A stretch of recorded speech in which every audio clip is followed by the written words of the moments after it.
After week one, we wondered, are the Chicago Bears really that bad, or did they just kind of stumble out of the gate? But the loss to the Tampa Bay Buccaneers in week two showed us, yes, they are that bad, at least right now. You are Locked On Bears, your daily Chicago Bears podcast. Part of the Locked On Podcast Network, your team every day.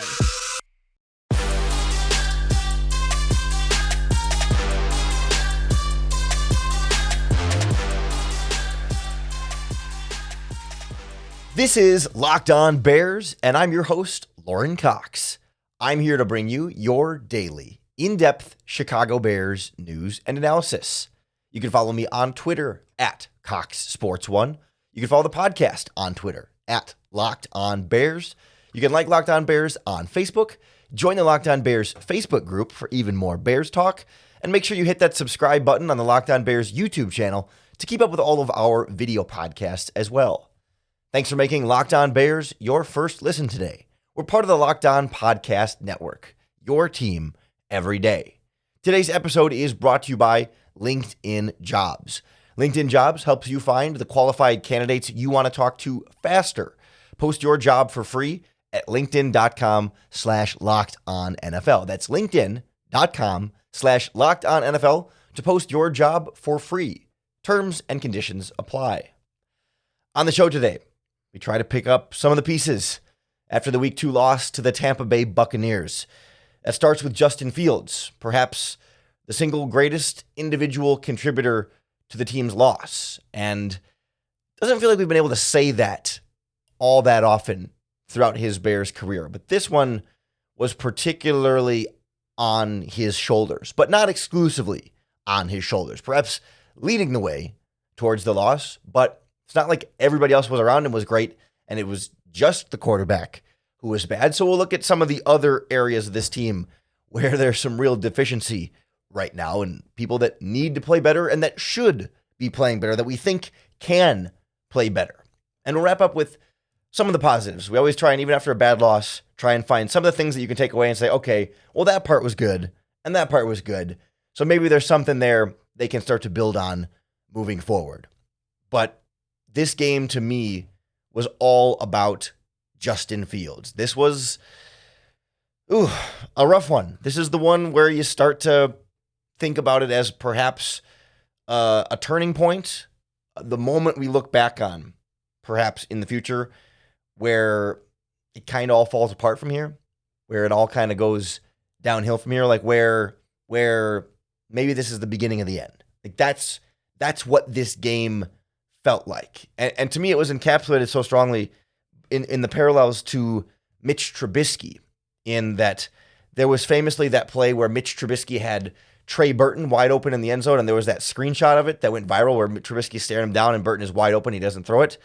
And now we've got a screenshot of Justin Fields' play, I think in the second quarter, where they were knocked back headed to a deep field goal, where Fields has Roschon Johnson running up the seam, and not a perfect pocket, but a very much good enough pocket, and is looking right at him and doesn't pull the trigger. And it feels like this is that like seminal moment because he hasn't made the progress that the Bears needed him to make. And again, after one game, it was kind of like, okay, maybe just stumble out of the gates. Maybe for whatever reason, Packers always have a good game plan for Fields or whatever. But like this Buccaneers game felt so much like it was kind of there for him. You know, the offensive line was not terrible.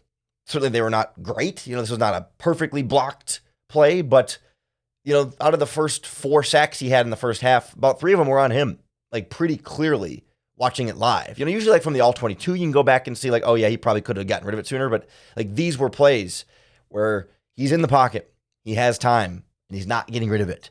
And we can't see the receivers downfield, but you got to feel like, considering there were receivers open against Green Bay, there's probably going to be receivers open against this team, and we could see Roschon Johnson open on that one play too, and it's just not there. And he's not processing it quick enough. Like it's not that he's not going through his progressions. Like it's not that those are too slow.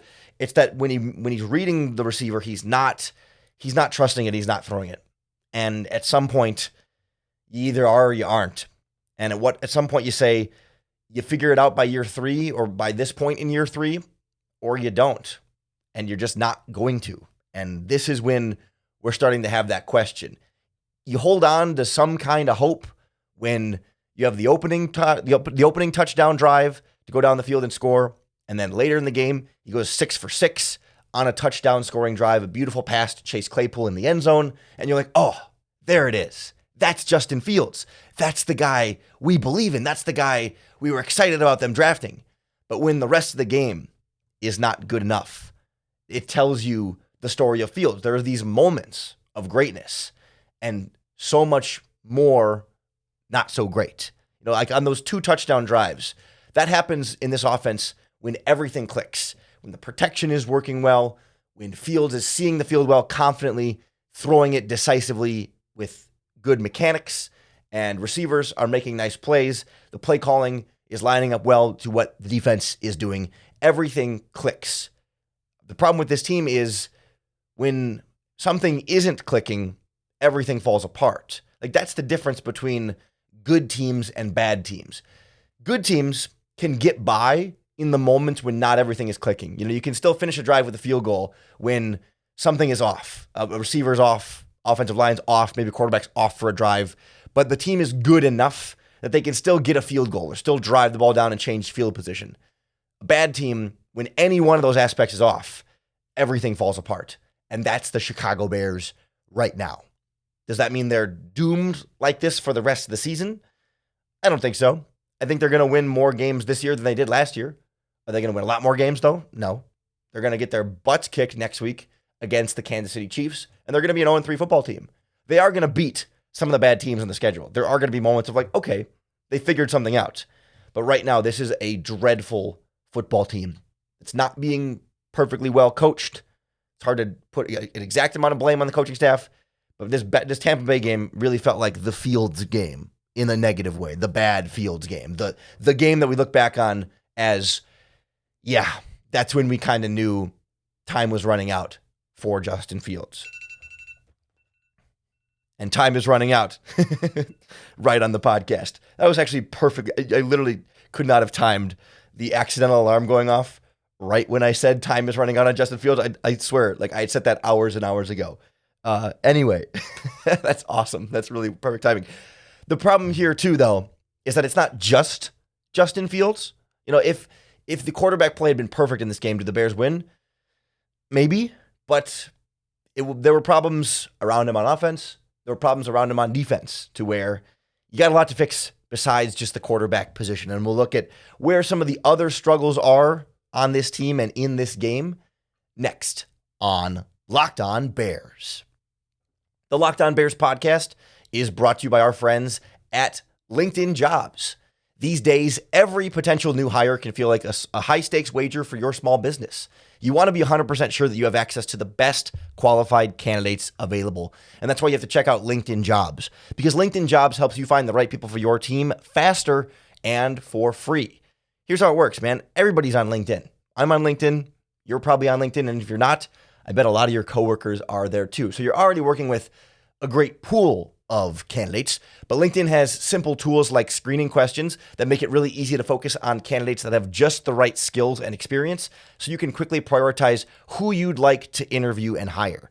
It's why small businesses rate LinkedIn Jobs #1 in delivering quality hires compared to their leading competitors. LinkedIn Jobs helps you find the qualified candidates you want to talk to faster. Post your job for free at linkedin.com/lockedonnfl. That's linkedin.com/lockedonnfl to post your job for free. Terms and conditions apply. Today's episode of Locked On Bears is brought to you by our friends at PrizePicks, the better way to do daily fantasy sports. PrizePicks is great because it's not like other daily fantasy where, you're going up against other people's lineups and trying to figure out, how you can get the best team that no one else is going to also pick.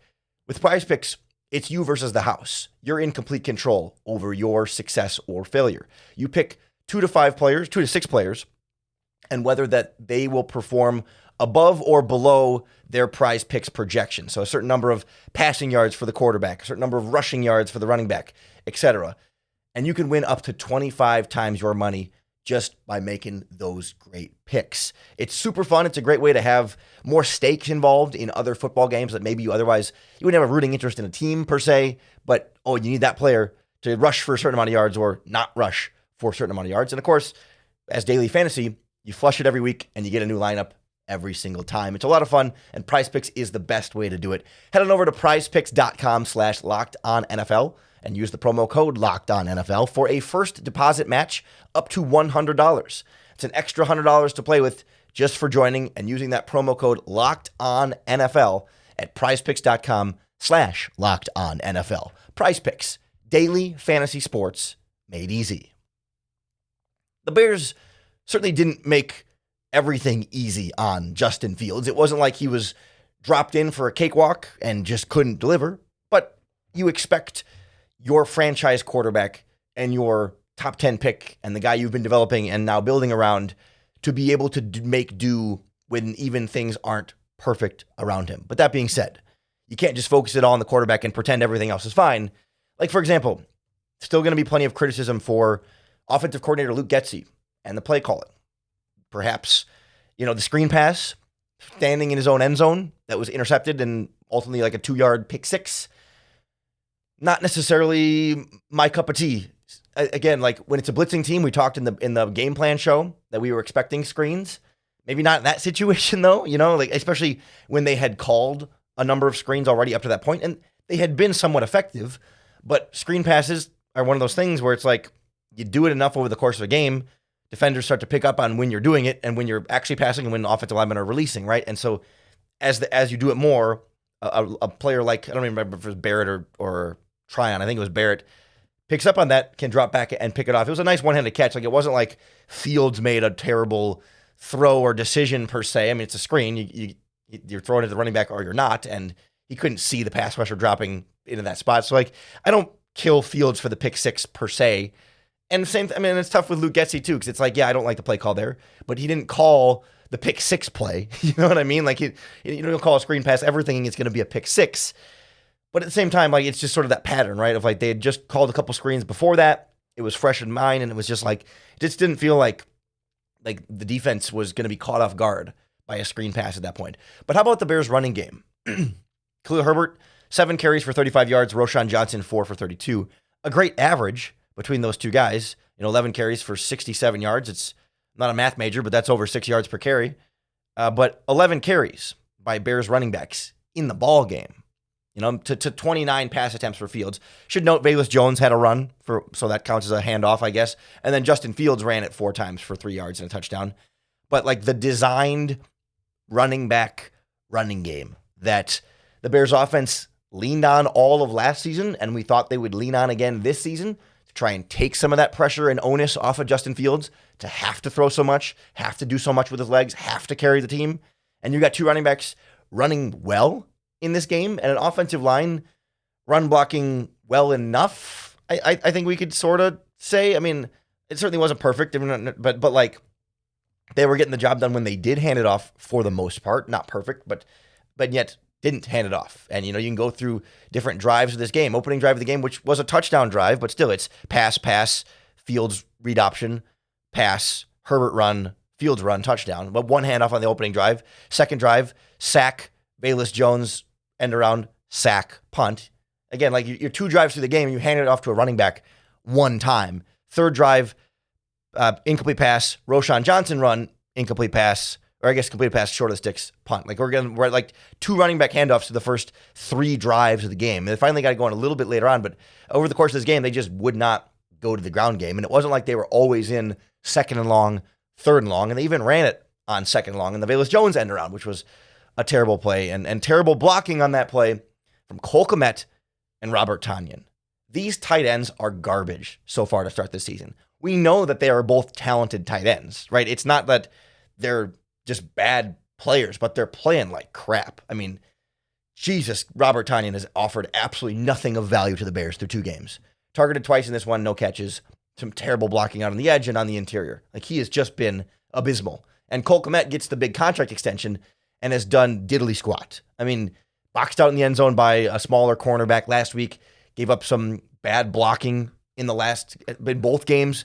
He had a couple of catches on checkdowns. I think they ran a tight end screen to him, and he finished with 38 yards on 4 catches. Like, it wasn't like he did literally nothing, but has been extremely disappointing for me as a guy that was just rewarded with a big contract and makes you concerned that the Bears may regret that contract. Only 2 games. We've seen more from Cole Kmet.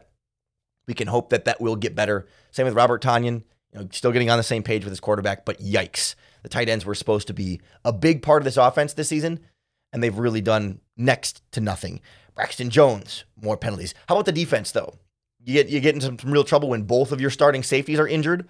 So you have a guy out there in Elijah Hicks, who's a 7th-round pick, and then an undrafted rookie free agent who got you here 2 weeks ago. Those were your 2 safeties for like a couple quarters of this game before Jaquan Brisker came back. Not great spot for the defense. Tyreek Stevenson beat a number of times, including the time when Mike Evans literally shoved him and then got the ball and ran for 70 yards.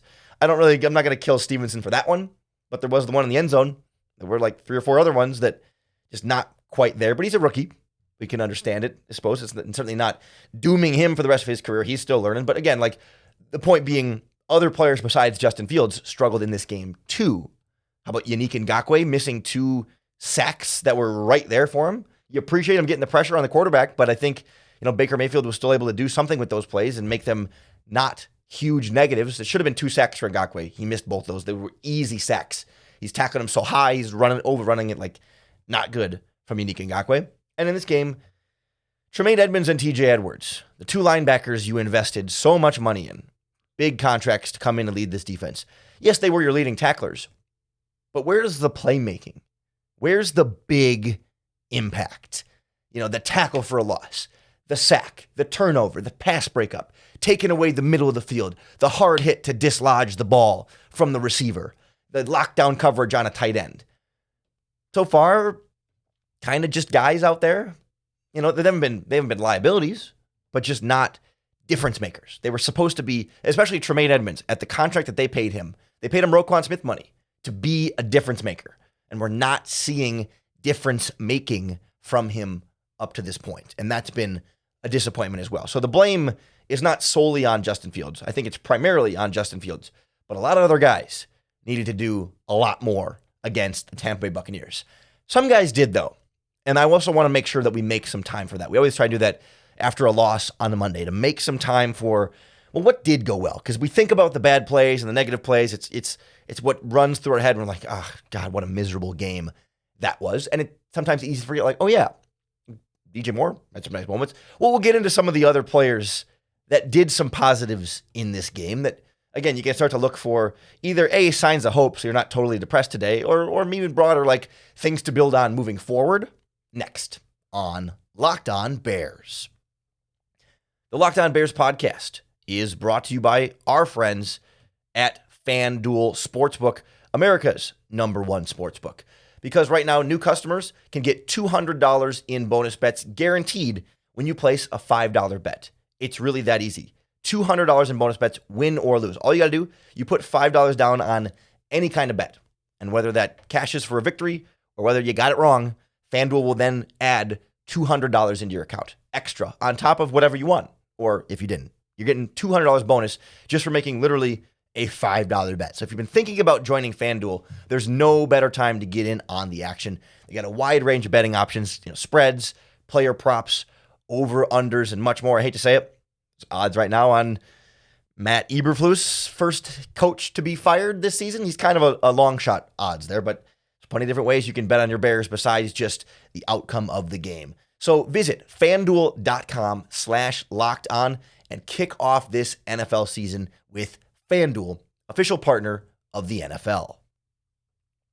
Okay, we've heard, we know, we all knew, we watched the game, we saw Justin Fields was bad, a lot of other players were bad, coaches, varying levels of bad. We knew there was bad. No, I wasn't coming on here and telling you something you hadn't, this new idea of Fields being bad.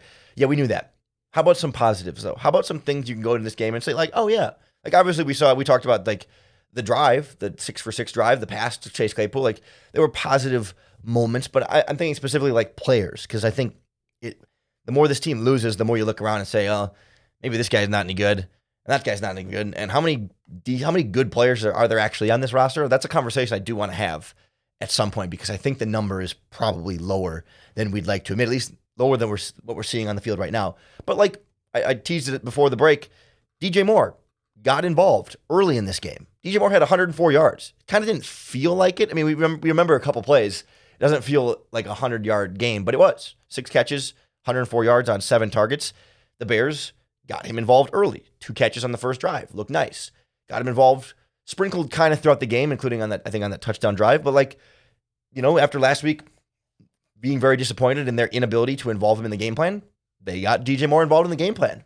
That's progress. It's bare minimum progress, but it's progress. And at this point, we'll take it. Like we need more of that, and that's key. But we'll start there and say, yeah, DJ Moore, check. There's a player who's playing well, who's doing everything he can, and that other players need to elevate their level of play to get on his level. They can look to him and say, man, DJ Moore's working. He's making plays. He's getting open. He's getting the ball. I got to do the same thing. Chase Claypool. Although Claypool, to his credit, I mean, didn't have a great game, but that touchdown catch was nice. Effort overall seemed a little bit better, except on that pass that was almost intercepted on the sideline. You got to fight back to the ball, but baby steps, I guess, with Chase Claypool. Other things that were positives, though. Roschon Johnson had a really nice 29-yard run. Like, he looks like a guy who's going to be your starting running back by the end of the season. He's already, I think, closer to that than you realize in terms of playing time and opportunities. Donta Foreman, healthy scratch in this game. That was a big thing. That mainly was because of Roschon Johnson. He's already essentially number 2 on the depth chart. And with the amount of snaps he plays in the passing game ahead of Khalil Herbert, he might not lead you in carries right now, but he's probably closer to your number 1 running back. He's also playing a lot of wide receiver. They put him at like a tight end wing kind of position. They move him around all over. He blocked really well in this game, ran the ball really well a couple times, caught a couple of passes out of the backfield. Roschon Johnson is legit. And we've been telling you that since the draft. And I thought for sure he's their starting running back next year. I think he's their starting running back before the end of this season. Really, really progressing well and looking good. Very happy with Roschon Johnson. Offensive line-wise, I thought the pass protection was good enough. Is that fair? Can we say it was good enough? It was not great. I mean, you saw Braxton Jones get absolutely smoked for a sack. You saw Darnell Wright get smoked a couple times. Like, there were mistakes. Absolutely. Vita Vea plowed through the middle of the defense for one of the sacks. Like, it was not, like, great. But there were enough of those plays where Justin Fields is dropping back and he has time. And Justin Fields drops back, has time, right? It wasn't like he was constantly being hit and constantly having to get rid of the ball as soon as he finishes his drop back, right? There were enough of those plays in passing game where he had time. And like, maybe like the DJ Moore conversation. The offensive line hit the bare minimum, gave him enough time. You'd like more, you'd like better, but they reached the bare minimum, but that's progress compared to last week in week 1. Progress from the offensive line, even with Nate Davis out and Lucas Patrick left for a snap. They still need to be better, but approaching bare minimum offensive line does represent progress for me. How about on this defense? Jalen Johnson. I think he continues to be solid Jalen Johnson. Forced a fumble, a nice peanut punch. It was recovered by the offense, but still like a clear-cut fumble. Really, really nice job dislodging it there. Don't particularly remember him being burned in any huge way. Like, sure, gave up some every corner gives up some catches sometimes, but it wasn't like, nothing catastrophic or dangerous or anything. Like, pretty solid. We've come to expect that from Jalen Johnson, and he is meeting those expectations. Adding a forced fumble in there too, like, yeah, that's great. I'm happy with Jalen Johnson. That's a positive from this game. Jaquan Brisker nearly had an interception early in that game. Couldn't hold on to it, but like instincts, reaction, attacking. Made some nice tackles as well coming up in the box. Left with dehydration, missed some of the game, but came back. That's some toughness right there. In that Tampa Heat to be dehydrated, have to go to locker room. I'm assuming he probably got a saline IV, just to kind of rehydrate and stuff. But went back out there. That takes some toughness, and especially playing without Eddie Jackson, who I'm concerned there injury wise. I have a feeling that one probably not a good prognosis there, but we'll see. Very, very early in this process. Andrew Billings at nose tackle. Thought he played another really good game. Like, that's the free agent signing, who's been perhaps the best at this point. Like, getting some great penetration in the running game, occasional disruption in the pass rush, but as a nose tackle, you're not expecting big pass rush from him. But Andrew Billings has really been a guy I've been a fan of up to this point. And we talked about him coming in as perhaps a sneaky signing. So far, living up to that sneaky signing expectation. Not much else for the defense there. I mean, you can go to special teams and say Rasheem Green blocked field goal. So that's important. I mean, yeah, sure, it wasn't the difference in the game, but he got through for a guy that we were disappointed with in the preseason. And I still don't think he's done anything of note on defense.